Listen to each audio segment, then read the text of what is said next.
దేవుడు చేపలను సృష్టించాలని అనుకున్నప్పుడు ఆయన సముద్రంతో మాట్లాడాడు. దేవుడు చెట్లను సృష్టించాలని అనుకున్నప్పుడు ఆయన భూమితో మాట్లాడాడు. కాని దేవుడు మానవుడిని సృష్టించాలని అనుకున్నప్పుడు దేవుడు ఇలా అన్నాడు: మనం మన స్వరూపంలో మన పోలికలో మనిషిని చేద్దాము అని. మీరు నీటి నుండి చేపను బయటకు తీస్తే అది చనిపోతుంది. మీరు భూమి నుండి చెట్టును తొలగిస్తే అది కూడా చనిపోతుంది.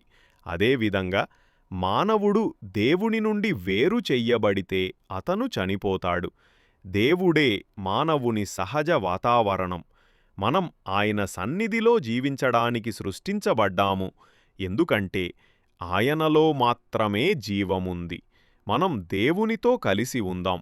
నీరు లేకుండా చేప బ్రతకలేదు, కాని చేపలు లేకుండా నీరు అలాగే ఉంటుంది. చెట్టు లేకుండా భూమి ఉండగలదు, కాని భూమి లేకుండా చెట్టు బ్రతుకదు.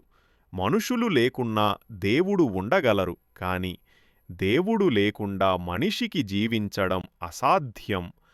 ఆయనతో మీరు జీవించడానికి సిద్ధమైతే ఆమేన్ అని టైప్ చేయండి. మీ జీవితం దేవునితో శుభప్రదంగా ఉండాలని కోరుకుంటున్నాను నా మిత్రమా. మళ్ళీ కలుద్దాం.